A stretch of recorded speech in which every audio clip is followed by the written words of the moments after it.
안녕하세요. 오늘도 사연살롱을 찾아주셔서 감사합니다. 2회차 인생을 살고 있는 여성이에요. 한 번 사는 인생에서 2회차가 어디 있냐고 하시겠지만 저는 요즘 두 번째 인생을 사는 기분으로 하루하루를 보내고 있어요. 철없던 시절 꿈에 부풀어 시작했던 결혼 생활이 제 인생 최악의 오점으로 남아버렸고 탈출하다시피 결혼 생활을 청산하고 찾은 자유라서 더 그런지도 모르겠네요. 대부분의 딸들이 아빠와 닮은 남자를 배우자라 원한다잖아요. 저도 그랬어요. 엄마밖에 모르는 아빠를 보고 자라서 그런지 저한테 남편은 아빠 같은 가정적인 남자의 이미지로 각인돼 있거든요. 그래서 결혼에 대한 환상을 가지고 살았고 가능하다면 일찍 결혼해서 애도 일찍 낳고 싶었어요. 왜 그런 말도 있잖아요. 한 살이라도 젊을 때 빨리 애를 낳아야 덜 고생이라고요. 애 키우는데 체력 소모가 크니까요. 그래서 저는 결혼과 출산을 또래 친구들보다 빨리 했어요. 대학을 졸업하자마자 바로 결혼을 했거든요. 남편은 저희과 조교로 한때 교수가 되려고 대학원에 진학해 지도 교수님 뒤치다꺼리를 도맡아 했어요. 하지만 끝도 없는 교수님과 그 집 식구들의 갑질에 시달리기만 했죠. 결국 남편은 교수 사회의 더러운 민낯에 학을 뗐고 교수의 꿈을 접게 되었어요. 그래서 석사 과정도 그만두고 뒤늦게 취직을 하게 되었죠. 남편과 저는 남편이 석사 과정을 밟으며 조교 일을 하던 때 만났어요. 미대 특성상 재료 구입 문제나 야간 작업을 위해 실기실 사용 허가를 받을 일이 많아서 남편과 마주칠 일이 많다 보니 미운정 고운정이 들어버려 사귀게 된 케이스였죠. 대신은 남편이 했지만 사귀다 보니 제가 남편을 더 좋아하게 되었어요. 그래서 상피함도 무릅쓰고 제가 먼저 프로포즈를 했었죠. 결혼 얘기가 나오던 당시 남편은 학과 조교를 그만두고 광고회사에 다니고 있었어요. 저는 졸업 후 출판사에 갓 취직한 상태였고요. 주변에서는 이제 막 돈을 벌기 시작했는데 좀 더 인생을 즐기다 결혼하지 그러냐는 말들을 했는데 조급한 마음에 제가 결혼을 서둘렀죠. 딸의 이른 결혼이 마음에 들지 않았던 아빠는 불만이 이만저만이 아니었어요. 딸, 꼭 지금 결혼을 해야겠어. 아빠는 우리 딸이랑 좀 더 같이 살고 싶은데 왜 이렇게 결혼을 서둘러? 그러지 말고 30 넘어서 하면 안 돼? 아빠, 너무 이기적인 거 아니야? 아빠는 옆에 사랑하는 여자를 끼고 살면서 나보곤 결혼을 천천히 하라고? 나도 내가 사랑하는 사람이랑 하루라도 빨리 결혼해서 알콩달콩 살고 싶단 말이야. 괜히 시간 끌다 딴 여자가 날름 체각이라도 하면 아빠가 책임질 거야. 그러니까 아빠가 이해 좀 해줘요. 막무가내에 가까운 제 투정에 결국 아빠는 백기를 드셨고 마지못해 결혼을 승낙해 주셨어요. 하지만 제 손을 잡고 결혼식장에 들어갈 때까지도 아빠는 제 남편을 도둑놈 보듯 하셨어요. 우리 부부는 둘 다 경제적으로 결혼할 준비가 안 된 탓에 시댁에서 어머님과 아직 결혼을 안 한 아주버님을 모시고 함께 살게 됐어요. 평수가 꽤 되는 단독주택이라서 네 식구가 살기에 충분했거든요. 어머님은 아버님과 사별한 뒤 피부관리실을 운영하고 계셨는데 솜씨 좋은 직원을 여럿 데리고 있어서 연 회원권을 끊어서 사용하는 단골도 많고 수입이 꽤 좋은 편이었어요. 하지만 일 때문에 바빠서 집안 살림은 팥줄 도우미 아주머니한테 맡기고 일만 하신다더군요. 남편 말을 들어보면 일 때문이 아니더라도 어머님은 살림할 사람은 아니었던 것 같았어요. 친정이 잘 살기도 했고 아버님이 살아생전에 돈을 잘 버셔서 집에 늘 상주 도우미 아줌마가 있었으니까요. 아버님이 돌아가시고 생활이 전만큼 넉넉하지 않았는데도 도우미 아주머니만큼은 꼭 불렀다고 하니 어지간히도 살림하는 게 싫으셨던 모양이에요.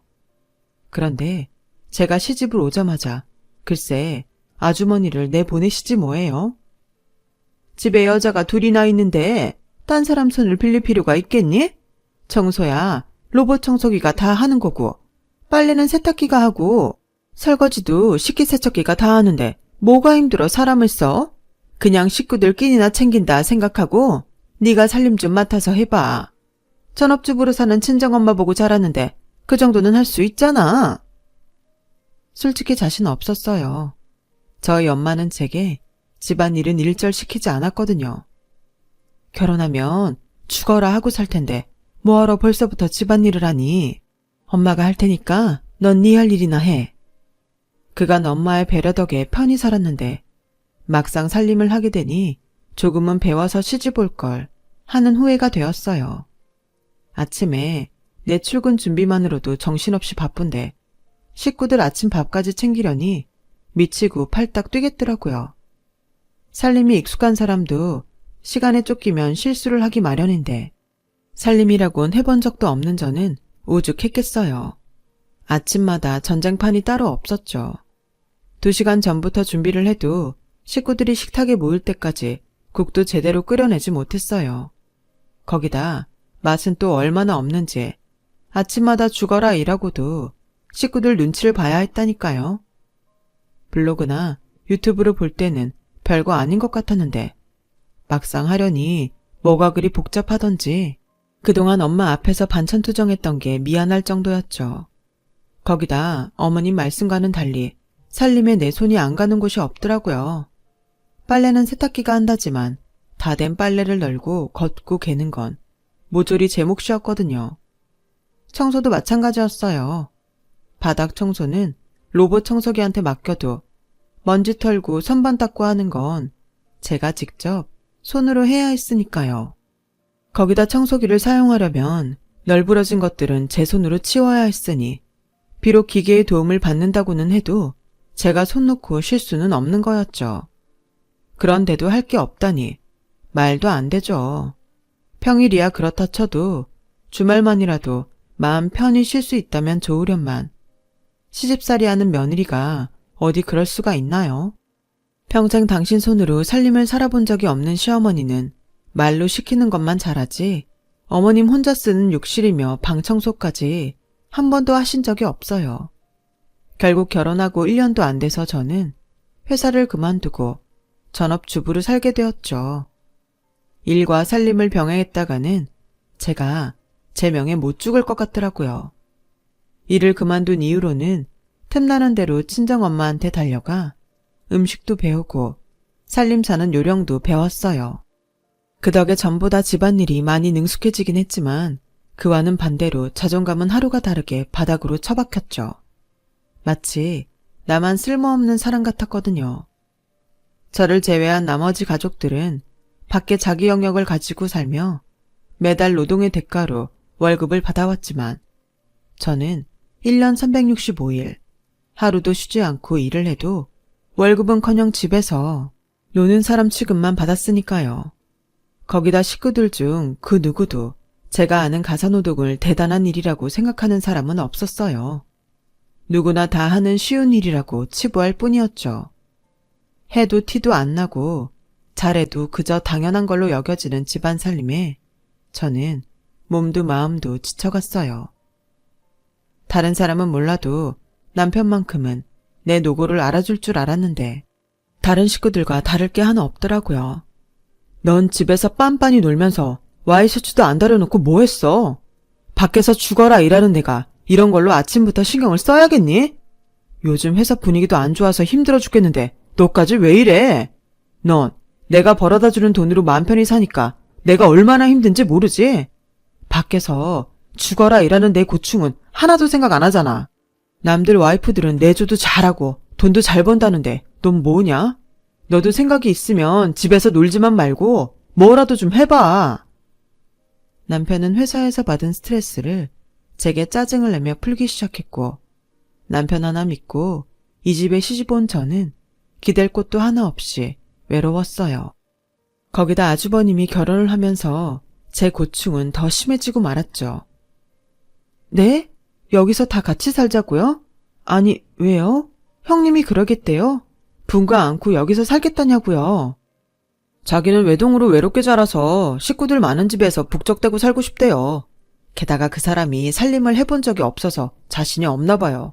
재수씨가 많이 도와주세요. 이건 뭐 혹 하나 덜어내나 했더니 생각지도 않은 혹이 하나 더 들어오는 셈이지 뭐예요.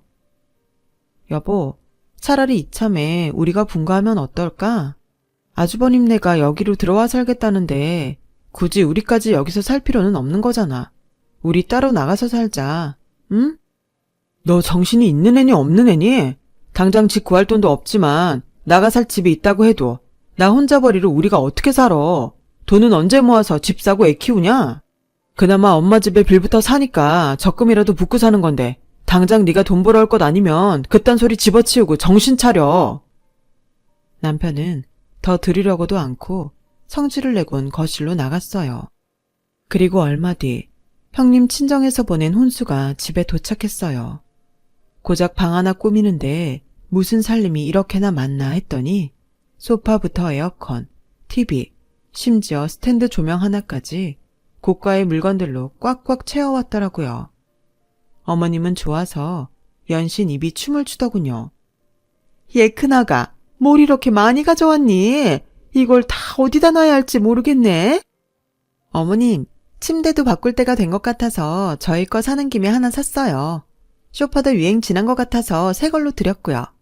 참, 동서도 필요한 거 있으면 말해. 내가 하나 사줄게. 예, 쟤는 치 시집 올 때 치 쓸 것만 딸랑 가지고 오는데 사주긴 뭐하러 사주니? 어디 혼수라고는 손바닥만한 치들 방 꾸미는 것 외에 뭐 가져온 게 있어야지. 쟤는 신경 쓸 거 없다. 근데 큰아가 저 걔는 뭐니? 아, 제가 키운 앤데요. 친정에 두고 올 수는 없잖아요. 걔도 가족인데. 어머, 어머님 걔 싫어하세요? 아니다. 싫긴 내가 왜 싫어하니? 내가 걔를 얼마나 좋아하는데. 근데 얘는 품종이 뭐니? 귀티가 최알절 흐르는 게 꽤 비싸게 주고 산 것 같다 얘. 하긴 니네 친정 수준이 있는데 뭐는 안 비싼 걸로 샀겠니? 평소 개 고양이 같은 애완동물은 딱 질색이라고 하시던 어머님은 얼굴색 하나 안 변하고 거짓말을 술술 하더군요. 돈 있는 집 딸 앞에서 쩔쩔매는 게 꼬리를 살랑살랑 흔드는 개랑 다를 바가 없었어요.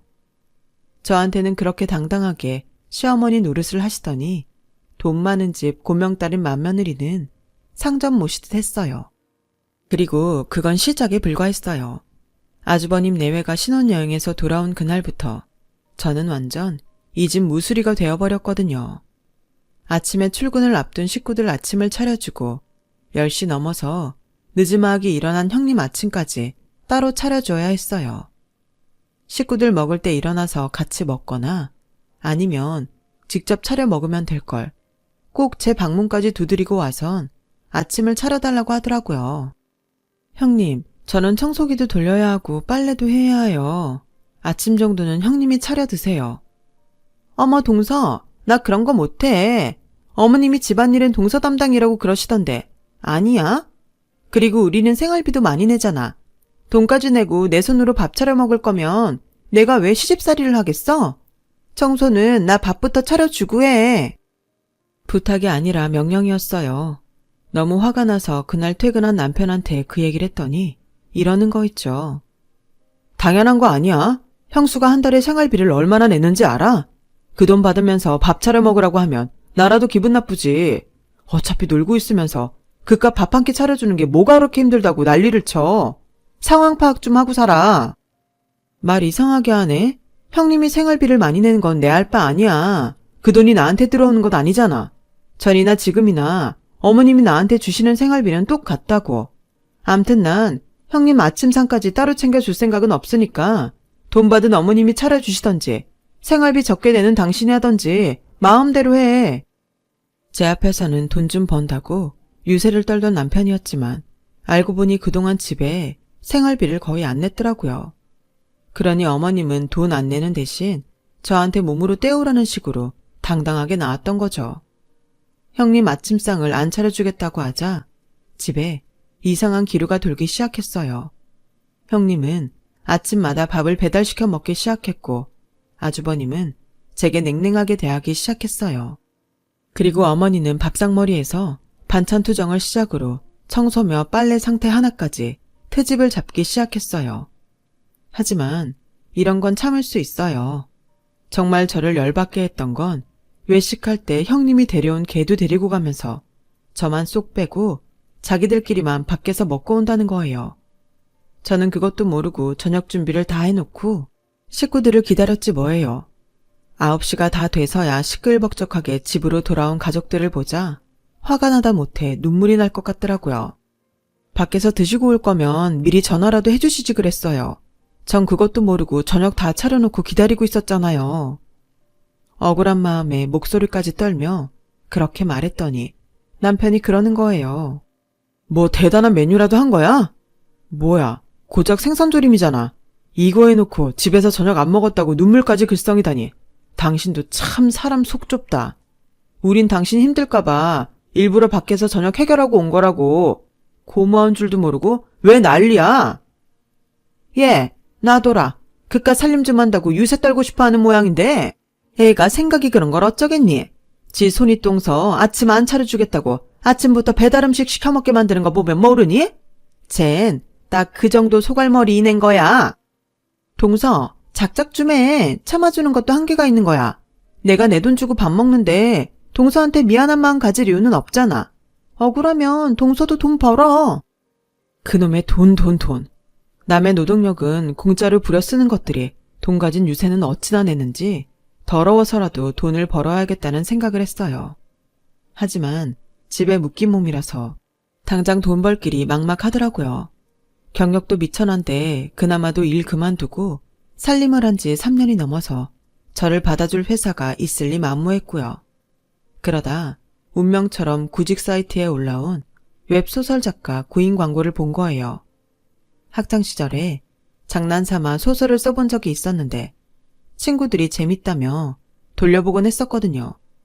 물론 그 실력으로 당장 돈을 벌기는 힘들겠지만 안 하는 것보다는 뭐라도 시작하는 게 좋을 것 같아서 일단 웹소설을 쓰기 시작했어요. 다행히 블로그랑 유튜브에 웹소설로 돈 버는 방법이 나와 있어서 그걸 참고해 플랫폼을 정하고 본격적으로 소설을 올리기 시작했어요. 처음엔 무료로 올리다가 독자가 늘기 시작하면서 출판사로부터 계약하자는 연락을 받아 계약을 했고 소설을 유료로 돌려서 조금씩 수익이 나기 시작하더군요.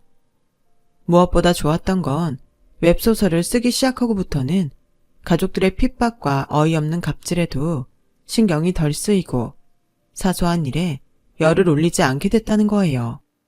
니들은 떠들어라. 난 내 갈 길 갈란다. 이런 식이었죠. 그렇게 가족들과 거리를 두고 지내던 어느 날 문제의 일이 벌어진 거예요. 형님이 임신을 한 거였죠. 먼저 결혼한 저희 부부는 아직 아이 소식이 없던 터라 시어머니는 첫 손주 소식에 좋아서 어쩔 줄 몰라 했어요. 드디어 내가 손주를 안게 됐구나. 우리 큰애 임신도 축하할 겸 이참에 온 가족이 가족여행이라도 갈까? 큰애야, 어디가 좋겠니? 어머님, 기왕 가는 거 우리 유럽으로 갈까요? 스위스가 그렇게 좋다는데 우리 거기로 가요. 즉흥적으로 시작된 여행 계획은 불과 며칠 사이에 항공권이며 숙소까지 일사천리로 준비됐어요. 그리고 여행을 떠나는 날 아침, 저는 기가 막힌 소리를 듣게 됐어요. 예, 작은 애야, 너도 가려고 짐 싼 거니? 너까지 가면 코코밥은 누가 챙기니? 어머님은 어이없다는 표정으로 저를 빤히 바라보셨어요. 그래 동서, 우리 코코 밥도 챙겨야 하고 목욕도 시켜야 하는데 동서까지 가면 코코는 어떡해? 요즘 애견 호텔 관리가 엉망이라는 기사도 못 봤어? 그러니까 자기 개새끼 밥 줄 사람 없다고 저만 빼고 가족여행을 가겠다 이거였어요. 남편 놈은 지 와이프만 혼자 남겨두고 여행을 가겠다는데도 화를 내기는커녕 소풍 전날 아이처럼 여행 갈 생각에 들떠있더라고요. 보다 못한 아주버님이 지갑에서 수표 몇 장을 꺼내 제게 주더군요. 재수씨, 이거 용돈하세요. 우리 코코 잘 부탁드립니다. 그리곤 저를 제외한 온 가족이 여행을 떠났어요. 방금 전까지 시끌벅적하던 집에 혼자 있으려니 기분이 묘했어요. 그때 아빠한테 문자가 왔어요. 우리 딸 여행 잘하고 와. 아빠가 계좌로 용돈 좀 넣었으니까 가서 맛있는 것도 많이 먹고 재밌게 놀다 와. 우리 딸 사랑한다. 아빠의 문자에 참았던 눈물이 터졌고 그렇게 몇 시간을 그 자리에 앉아서 서럽게 울었어요. 이게 내가 그토록 바랬던 결혼 생활의 결과인가 생각하니 마치 제 인생이 쓰레기통에 처박힌 냄새나는 오물덩이 같아서 비참하더라고요. 그래, 여기서 이런 더러운 꼴 당하고 사느니 차라리 이혼녀로 살자 싶어서 그 길로 제 짐을 싸서 집을 나왔어요. 걔는 아주버님이 준 돈으로 집 근처 애견 호텔에 맡겨두었고요. 여행 간다던 딸이 짐까지 싸들고 친정으로 돌아오자 엄마랑 아빠는 말문이 막혀 아무 말도 하지 못했어요. 아마도 제가 속상할까봐 자세한 내막은 묻지 않으셨던 것 같아요. 그렇게 2주가 지난 어느 날 남편이 전화를 했더라고요. 야, 너 어딨어? 그보다 형수님이 코코 어딨냐고 난리셔. 네 형수 코코는 전철역 근처 애견샵 알지? 거기 맡겨놨어. 미쳤어? 애견 호텔에 맡기지 말라고 했잖아. 넌 집에 있으면서 걔도 안 보고 어디서 뭘 하는 거야. 안 그래도 여행 갔다 와서 피곤해 죽겠는데 밥도 안 해놓고. 너 당장 튀어와서 밥부터 해. 엄마가 칼칼한 닭볶음탕 드시고 싶다니까 올 때 재료도 사오고. 미친 새끼, 그걸 내가 왜 하니? 너 방에 있던 내 짐 사라진 거 못 봤어? 나 너랑 끝내려고 집 나왔어. 자세한 이혼 조건은 내가 문서로 정리해서 이메일로 보낼 테니까 너도 마음의 준비하고 있으라고. 그리고 네 형수한테 전해. 그렇게 네 개새끼가 소중하면 남의 손에 맡기지 말고 네가 직접 싸 메고 다니라고. 암튼 난 할 말 다 했으니까 앞으로는 전화하지 말고 문자로 해. 네 목소리만 들어도 역겨우니까.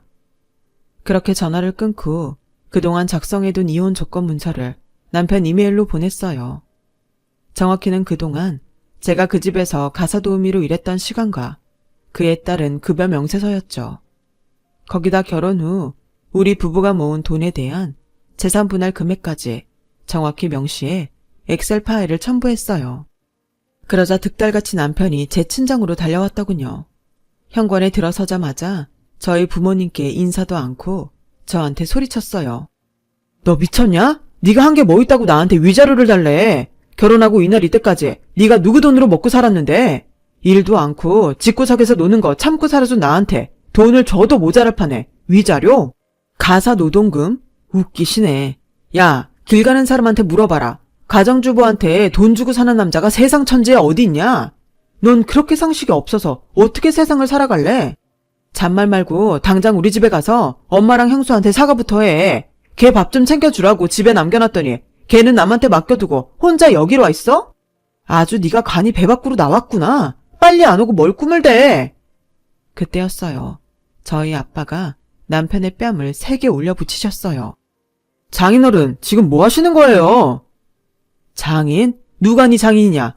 귀한 내 딸 데려가 고작 개밥 주라고 가족여행도 안 데려가는 놈이 어디서 나보고 장인이래?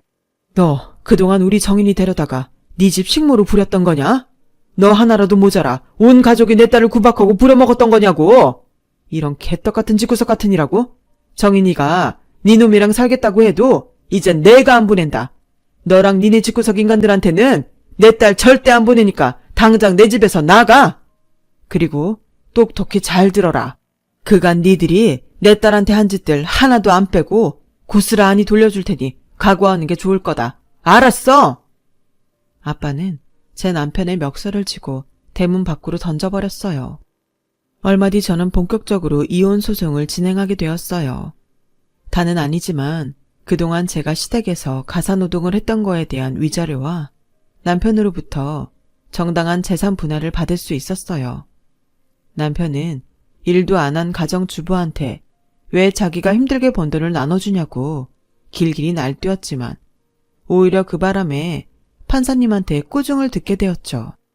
이혼 후 저는 친정에서 지내며 본격적으로 웹소설 집필에 몰두했어요.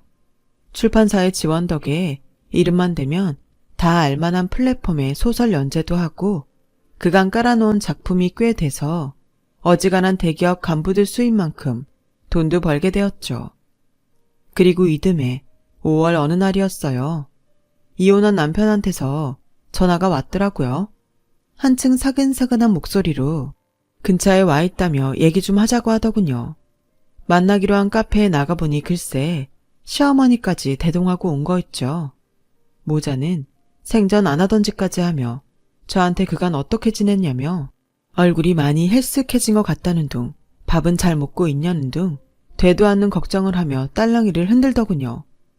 도대체 이 사람들이 왜 이러나 하던 그때 남편이 봉투 하나를 내밀었어요.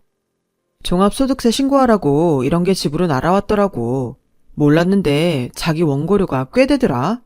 난 억대 연봉은 대기업 간부들이나 받는 줄 알았지. 내 와이프가 받고 사는 줄은 몰랐네. 진작 말하지 그랬어. 그랬으면 자기 작업하는데 방해 안 했을 텐데. 그래서 말인데 자기야, 우리 다시 재결합하면 어떨까? 엄마가 자기 힘들까봐 형네 부부도 내보냈어. 그러니까 앞으로 엄마랑 우리 부부만 오붓하게 살 수 있다고. 뭐 정 싫다면 우리만 분가해서 사는 방법도 있고 뭐든 자기가 원하는 대로 해줄 테니까 다시 시작하자. 그래, 얘 말이 맞다. 네가 원한다면 내가 분가 허락하마. 솔직히 큰애 들어오기 전까지 우리 아무 문제 없었잖니? 큰애 그것이 집 좀 산다고 너를 몸종 부리듯이 좀 괴롭혔니? 그나마도 지금은 지 아빠 사업도 쫄딱 망해서 거지꼴이 됐지만 내가 앞으로는 절대적으로 네 편이 돼줄 테니까 큰애 걱정은 말고 재결합하려무나. 내가 너 그렇게 보내고 걱정이 돼서 밥도 제대로 못 먹고 살았다. 이게 그동안 얼마나 힘들었으면 그렇게 죽고 못 살던 남편도 버리고 집을 나갔을까 생각하니까 눈물이 그렇게 나더라고. 그러니까 아가 집으로 돌아오렴. 우리 다시 예전처럼 살자꾸나. 아주 주접이 풍년이더군요. 뭐라는 건지. 뭔. 이보세요. 두 분 다 정신 좀 차리세요. 정말 내가 형님 때문에 저 사람이랑 헤어졌다고 생각하는 거예요? 그동안 문제가 없었다고요? 아우, 이거 아주 단단히 미치셨네. 형님은 빙산의 일각이고 정말 문제는 바로 아주머니 아들 때문입니다. 지 와이프를 공짜 가사도우미로 하는 파렴치한 놈 때문이라고요. 물론 자식을 저렇게 키운 아주머니 잘못도 없다고는 못하겠죠. 한마디로 그 집구석에 있는 인간들은 죄다 인간 말종의 하자들이란 말입니다. 내가 억대 연봉 작가가 되고 나니 이제야 댁들 눈에 내가 사람으로 보이나 본데 어쩌죠? 내 눈엔 더 이상 당신들이 인간으로 보이지 않거든요. 재결합 같은 개소리 짓거리지 말고 가서 발이나 씻고 잠이나 자세요. 앞으로 한 번만 더 이런 시덥잖은 일로 연락하면 가만히 안 있을 테니까 조심들 하시고요. 알았어요? 별 가짜는 것들이 아까운 내 시간을 뺏고 난리야. 저는 우편물을 들고 횡하니 집으로 돌아왔어요. 그 후로도 남편은 미련을 버리지 못하고 제게 연락을 했지만 아빠가 남편 회사까지 찾아가 한바탕 난리를 쳐주자 그제야 그만두더군요. 저는 현재 웹소설 작가로 제게 주어진 2회차 인생을 살고 있어요. 그렇다고 행복한 가정을 꾸리겠다는 꿈을 버린 건 아니에요. 다만 행복한 가정은 내 행복에서 시작된다는 걸 깨달았기에 우선 내가 행복할 수 있는 길을 걷기로 한 거죠. 내가 소외되고 핍박받는다면 행복한 가정은 절대 이룰 수 없으니까요. 그럼 저는 제 인생의 행복을 위해 다시 일하러 가겠습니다. 제 사연을 들어주셔서 감사드립니다. 건강이 최고인 것 같아요. 항상 건강하세요. 여러분, 사연 댓글에 응원과 현명한 조언 부탁드려요. 좋아요와 구독은 저에게 큰 힘이 됩니다. 오늘도 좋은 일 가득하세요.